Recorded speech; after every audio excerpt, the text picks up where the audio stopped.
Hello, everybody. I wrote the report, which was a statistical report, and the narrative along with it. And I was thinking about presenting it somewhere. But I think that since I didn't get any response, so it either means that nobody needs any further details, or it's too useless to consider. uh, I can understand that the brevity of the report might put off some to think that there is no work involved, which I think is naive to think, but still, I didn't get any response, so I really don't know what's needed. And that's why in my email I have written that I would like to explain it, and then after questions and answers, I can write a detailed report. I don't see the possibility of it as happening. So because I think that although we are four partners working together, but as the time passes, I see that we are not working together at all. Please forgive me for my straightforward attitude. Over the years, I have learned that most of the time partners are not partners at all. So here it is. What I'm trying to do is right now is I'm trying to explain the report, and this is the first part of it, which deals with the basics, which we already know, but which I think are needed in a report. The traditional way of having a report is writing a report. The world has changed a lot, like from paper files moving from one desk to another, we are virtually uh, communicating, and we are quite successful in doing this. This is the silver lining of the pandemic. So let me begin with it that the whole project that we have in front of us, part of it is doing a need assessment, a communication need assessment. I'll just briefly uh, talk about the project. These are things that we already know, that the project is focused on women empowerment, and it has selected four districts in Punjab. Looking at the population of Punjab, this could be seen as a pilot and not as a full fledged awareness effort. Similar efforts were made in KP. I was part of it somehow, but it was different. Here we have four districts, Lahore and Sheikhupura, within 50 kilometers, 60 kilometers of each other. This is kind of considered to be one of those main uh, areas of Punjab which are developed, at least Lahore is pretty developed. And then we move to Sahiwal and Topa Tek Singh, which are almost the beginning of southern Punjab, which is considered to be uh, less developed.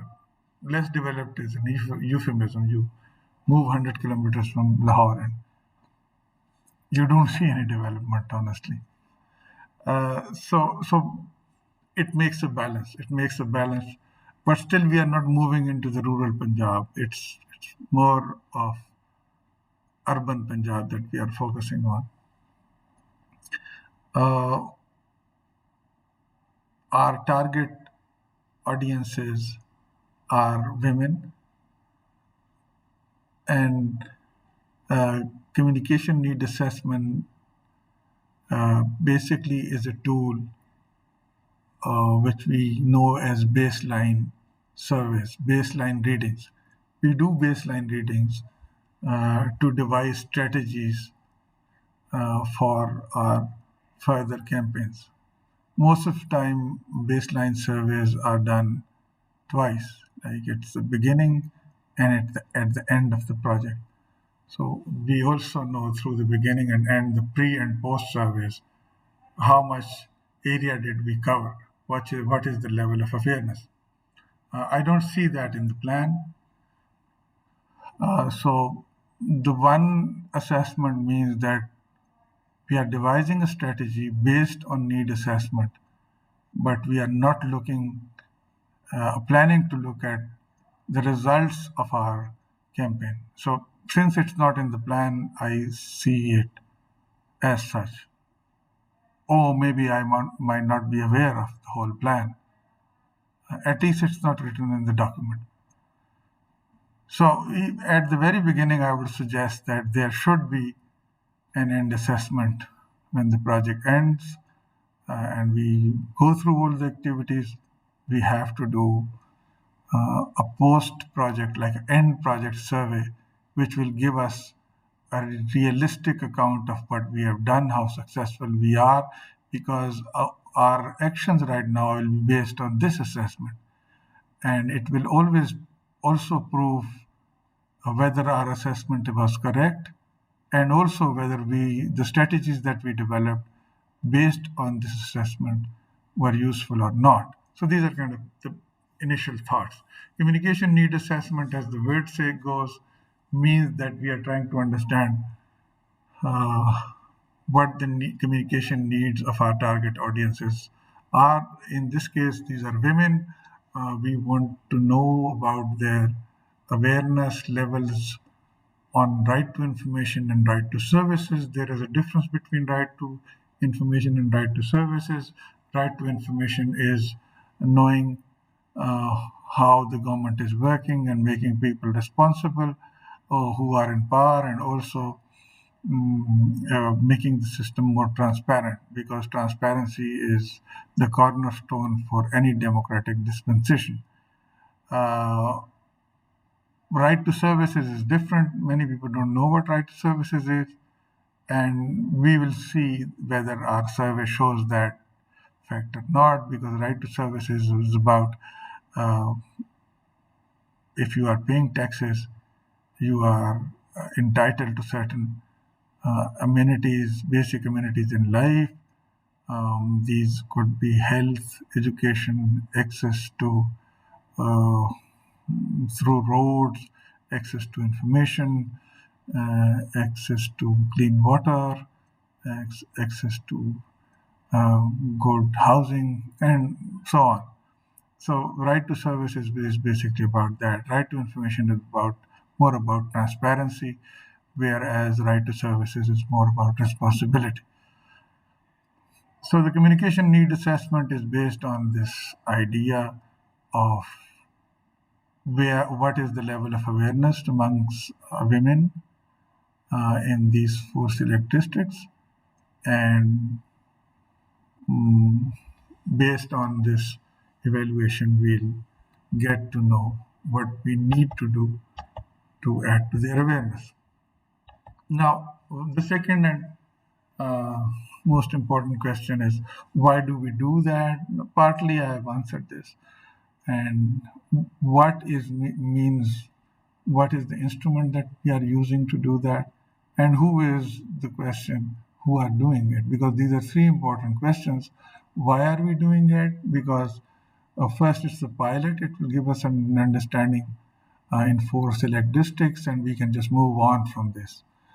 So if we are launching an awareness campaign, so we should know where people stand, what do they need, uh, and how can we do that based on this information. This brings us to the next question, that what would be the instrument of doing so? The instrument in this case is a survey. It's a quantitative survey, which gives us very basic information. It is not an academic survey, I must clarify that, because academic surveys are mostly used to answer a single question, in-depth analysis of a single situation. Academic surveys are different. This is a survey which is a need assessment survey, done by a non-governmental organization. Mm, So mostly it develops a broad profile. A broad profiles uh, are basically indicators. So we are looking at indicators. We are looking at indicators. We are not looking at more in-depth knowledge of how people think and feel. That would be a separate task. And as I interpret the survey, I'll offer suggestions that there are certain areas where we can move forward into in-depth analysis because these are important, and these are important in the long run. Like we are the need assessment survey at this moment, the questionnaire that we are using is a short-term plan which will give us a strategic depth and understanding into the very job that we are doing. It's only a year that it's less than a year left. So that's it's useful basically. The the broader profile survey is useful. Now, the third question is who are doing it. So, we have chosen young female students predominantly, and also some male students from Forman Christian College University who are locals who belong to these areas, and they will be they are the instruments to meet people. Now, here is the reason why we did that, because we want to enhance the capacity of young men and women uh, while they are studying. We want them to understand the real life situations. Like this is very important. This is becoming increasingly one of the basic questions of modern higher education, that students develop personalities and understanding of real world uh, in living in a distance. And when they are confronted with real life situations, they either fail to comprehend them, or they can't handle those. So this is a way to basically make sure that students understand. So we are just building change agents. We are building the capacity of change agents uh, to understand real life situations. And since they are locals, their influence will be more than anybody from any outsider. And it's also kind of an empowerment process going on for youth too. So these are the people, the young men and women, mostly women, who we know as RTI RTS champions. So on the one hand, they'll be assessing the knowledge gap or the knowledge base of our respondents, but on the other hand, they'll also be learning as well as influencing opinions by interacting with people belonging to their own localities. Now, the third question, which is the last one in this presentation, is that who are the people that we would like to investigate? These are women, we know that for sure, because it's a women empowerment project. But who are these women? Uh, they belong to different socioeconomic categories in these areas. The reason for uh, devising these categories are more than one. One of them is that our earlier experience, GIZ experience, shows that union council members, lawyers, and journalists are the ones who mostly use RTI laws, and at times they abuse them. So it's really important to have them on board, and they are basically local decision makers, educated decision makers.